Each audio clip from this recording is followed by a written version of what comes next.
He ate pani puri in India. His best friend stood right next to him and said no. Same trip, same city, same street. One of them came home with photos, the other came home with something living inside his brain. 44 days after that street stall in Delhi, Jared Cullen had his first seizure in a grocery store parking lot. He dropped his keys, then he dropped himself. His body went rigid on the asphalt. His jaw locked. He bit through the side of his tongue. An MRI showed dozens of white spots scattered across both hemispheres of his brain. Each one was a cyst. Each cyst had something alive inside it.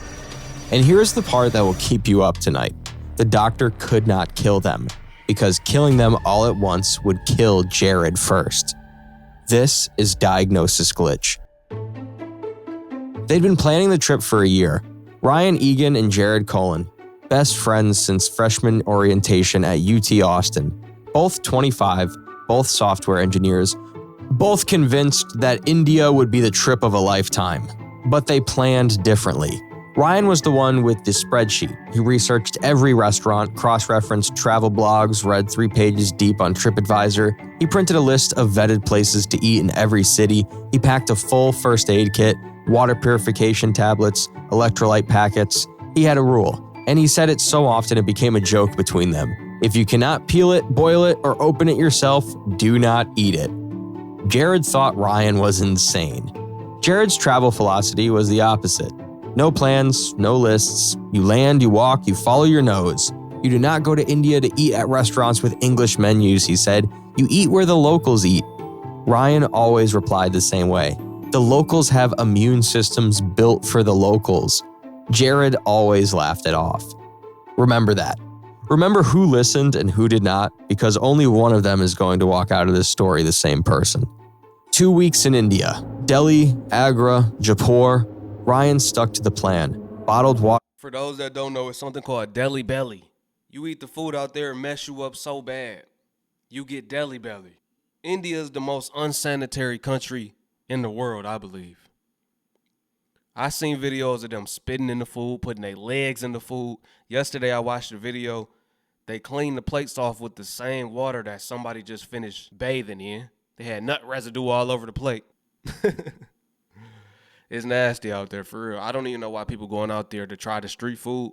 You should go out there for motivation if you're going out there to say, man, I got it good back home.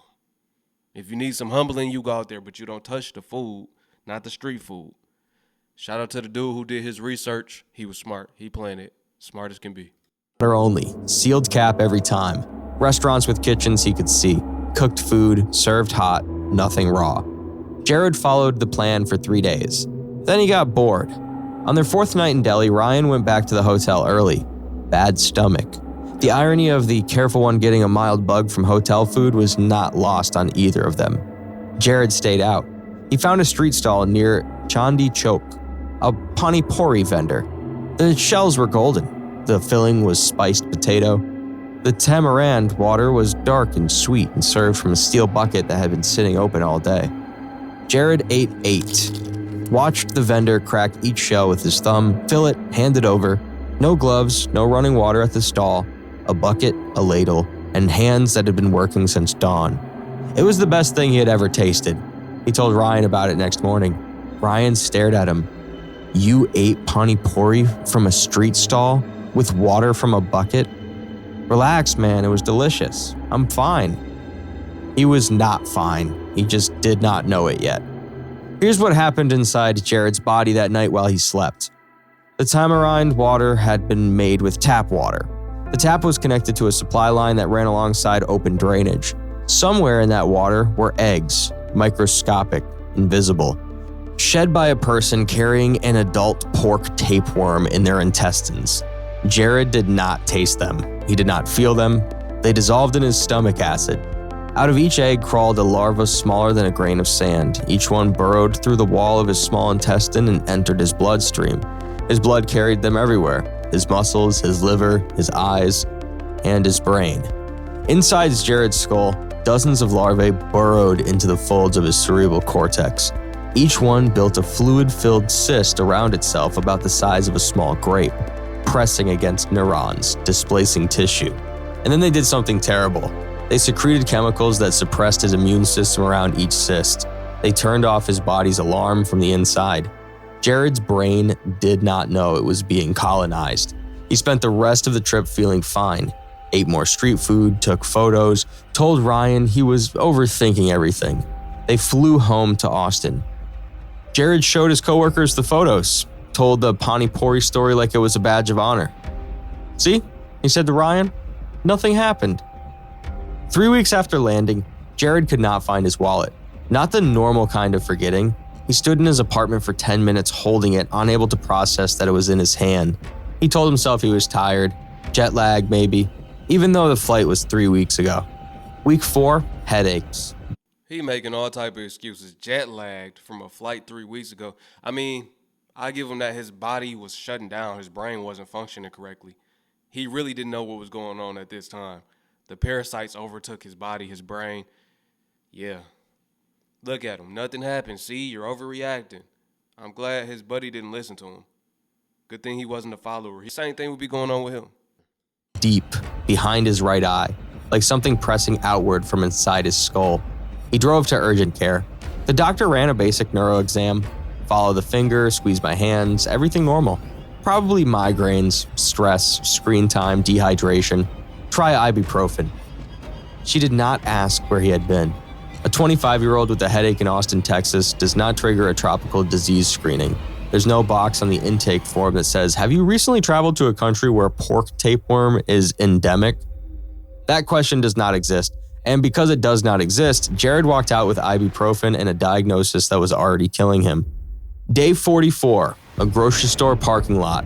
Jared was loading bags into his trunk when the world turned white. His body went rigid. He fell sideways, cracking his head on the bumper of his car, his jaw locked, his tongue split. A woman in the next space screamed and dialed 911. The paramedics found him on the ground, bleeding from his mouth, shaking, keys still in his hand. His first seizure, not his last. The CT scan at Seton Medical Center showed something no one expected. Multiple ring-enhancing lesions scattered across both hemispheres of his brain. The radiologist counted over 30. The initial read, Over 30. metastatic brain cancer, stage 4, unknown primary.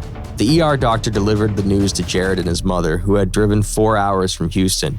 "What we're seeing here looks like cancer that has spread extensively to the brain. I want you to be prepared." His mother covered her mouth. Jared stared at the ceiling. He was 25 years old. Ryan was in the waiting room when the word cancer came through the door. He sat down and did not move for an hour. But the oncologist who reviewed the MRI the next morning stopped scrolling. Something was wrong with the cancer diagnosis. The lesions were too uniform, too round, too evenly spaced. Cancer is chaotic. These looked deliberate, like something had placed them there. She ordered blood work, and she asked a question no other doctor in the chain had asked. "Has he traveled internationally in the last year?" Ryan answered before Jared's mother could. "India, 2 months ago." The oncologist's face changed. Here's what she suspected, and here's why it matters. There's a parasite that's traveled alongside humanity for thousands of years. The pork tapeworm. Telling you, that's swine. That's why the scriptures outline the clean and unclean foods for our protection. People don't want to follow it though. Swine is a no-go. The dirtiest, filthiest animal there is. Look what it did to him. A swine tapeworm. Taenia solium. The World Health Organization estimates 50 million people carry it right now. It's the single largest cause of preventable epilepsy on the planet, and almost nobody in the Western world has heard of it. Here's how it works. Someone infected with an adult tapeworm sheds microscopic eggs in their feces. If sanitation is poor, if a food handler does not wash their hands, if water runs through contaminated pipes, those eggs end up in food and water. You swallow them, they hatch. The larvae travel through your blood. When they reach your brain, it's called neurocystic cirrhosis. Now here's the part you need to remember. The larvae can sit in your brain for months, years, doing nothing. You go to work, you eat dinner, you sleep. You have no idea that parasites are embedded in the organ that makes you, you. Then they start dying. When a cyst degenerates, it loses its ability to suppress the immune system. Your body detects it, and it responds with massive inflammation. The tissue swells, pressure builds, neurons misfire. That's the seizure. The parasite does not kill you by eating your brain, it kills you by dying inside it. Jared's blood work came back with elevated eosinophils, a marker for parasitic infection. The MRI was reread by a neuroradiologist with experience in tropical medicine. Additional imaging found cysts in his right eye and in the muscles of his left thigh. Jared did not have cancer. He had a brain full of tapeworm larvae from a Pani Puri stall in Chandni Chowk. His mother said she did not know whether to be relieved or horrified. She was both. But the nightmare was not over. It was getting worse. The standard treatment is an anti-parasitic drug called albendazole. It kills the cysts. That sounds like good news. It is not. When you kill dozens of cysts inside the brain at once, every single one triggers inflammation. The brain swells. If you have 5 or 6 cysts, steroids manage the swelling. If you have 30, you risk catastrophic cerebral edema. The brain pushes through the base of the skull. That's called herniation. It is fatal. Jared had too many cysts to treat safely. The medicine that could save him also could kill him. The doctors were trapped. In Faridabad, India, an 18-year-old boy faced the same impossible choice. Same disease, even more cysts. His MRI looked like a night sky. They made the same calculation. He died 2 weeks later. Jared's doctors chose to wait. Anti-epileptic medication, steroids to manage inflammation, repeat MRIs every 3 months, a slow, controlled siege against an enemy living inside his skull, seizure by seizure. For 8 months, Jared lived with parasites in his brain. 7 more seizures, 3 while driving. After the second, they revoked his license. Ryan drove him to work, then to doctor appointments. Then Jared stopped working entirely because the headaches made it impossible to look at a screen. The cyst in his right eye blurred his vision. Not enough for blindness, enough that he could not read without closing one eye and pressing his face close to the page. Ryan came over every Friday. They ordered pizza. They watched basketball. Ryan never brought up India. Jared always did. "He told me not to eat it," he said one night, not angry, just quiet. Ryan did not say anything. "What do you say to that?" "I told you so does not exist when your best friend has worms in his brain." "I keep thinking about that vendor," Jared said. He was smiling the whole time, cracking the shells with his thumb. "It was the best thing I ever ate."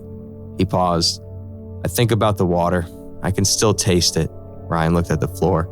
"You drank bottled water the entire trip," Jared said. "You would not even brush your teeth with a tap, and you came home fine.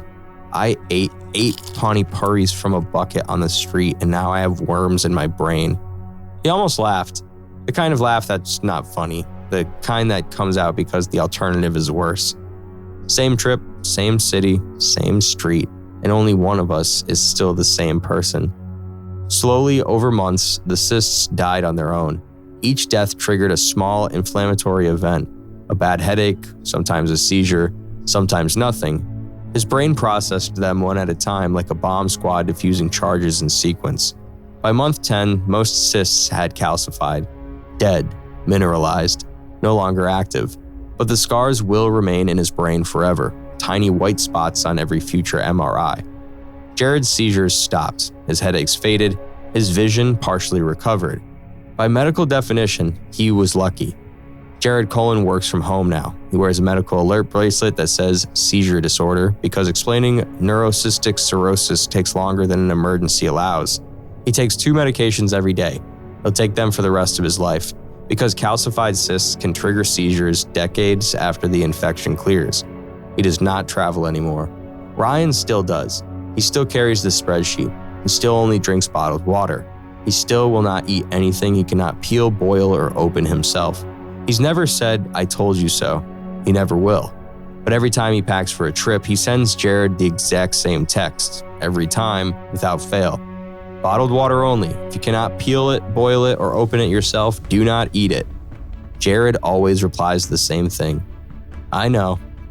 Here's what I need you to understand. 50 million people are carrying these cysts right now.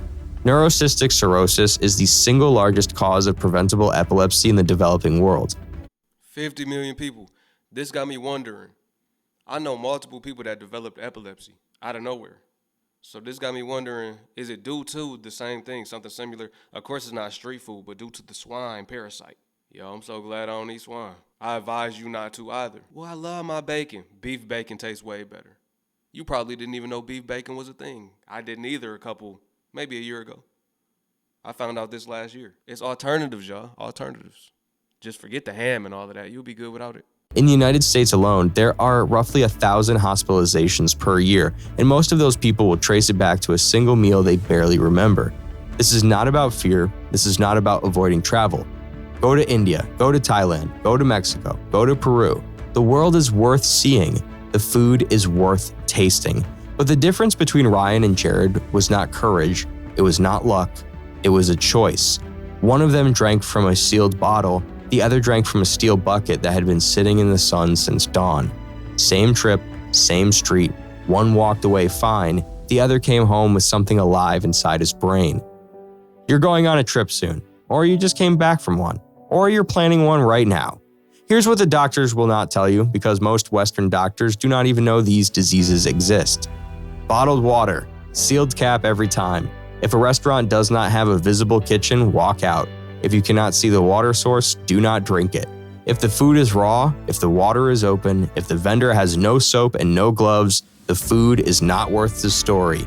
And if you come home and weeks later something feels wrong, a headache that will not quit, a seizure that comes from nowhere, a fog that was not there before, tell your doctor where you went. Tell them what you ate. Say the words, "I need to rule out neurocystic cirrhosis."